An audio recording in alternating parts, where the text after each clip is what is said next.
کیا حضور علیہ الصلوۃ والسلام کی طرف سے یا غوث اعظم کی طرف سے، بزرگان دین کی طرف سے، یا اپنے پیارے فوت شدگان کی طرف سے قربانی کی جا سکتی ہے؟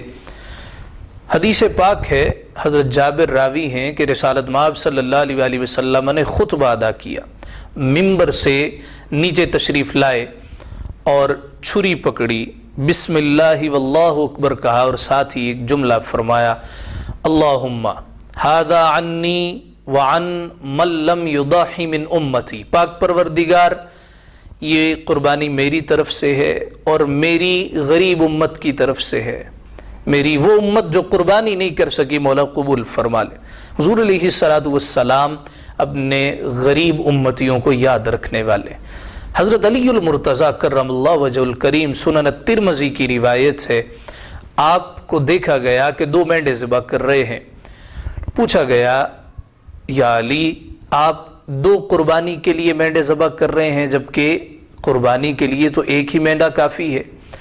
آپ نے فرمایا، مجھے رسالت مآب صلی اللہ علیہ وآلہ وسلم نے فرمایا تھا، علی میری جانب سے بھی قربانی کیا کرنا، تو میں ایک قربانی مصطفیٰ کی طرف سے اور ایک قربانی اپنی طرف سے کر رہا ہوں۔ تحفۃ الاحوذی میں جناب عبد الرحمن مبارک پوری اس حدیث پاک کو نقل کر کے کہتے ہیں یہ ضعیف حدیث ہے۔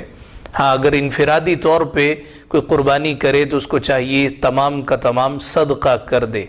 ہم کہتے ہیں کہ ضعیف حدیث کا مطلب یہ تو نہیں ہے کہ حدیث ہی نہیں ہے، ہاں راوی ضعیف ہیں، لیکن دیکھو نا کتنا محبت والا عمل ہے اور حرام تو ہے نہیں۔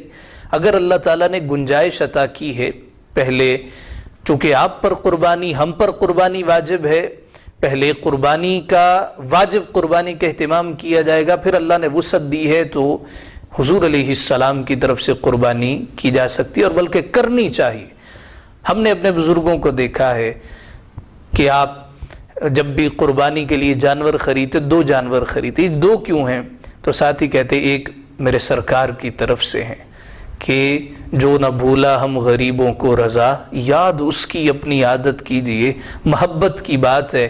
فتاوی شامی میں ہے کہ حضور علیہ الصلوۃ والسلام کا مولا علی سے کہنا، علی میری جانب سے بھی قربانی کرنا، اور پھر مولا علی کا حضور کی جانب سے قربانی کرنا، یہی تو اہل محبت کا طریقہ ہے، یہی اہل محبت کا طریقہ ہے۔ تو محبین مصطفیٰ، عشاقان مصطفیٰ حضور کی طرف سے قربانی کرتے ہیں، فوت شدگان کی طرف سے قربانی کی جا سکتی ہے، ممانت ہرگز نہیں ہے۔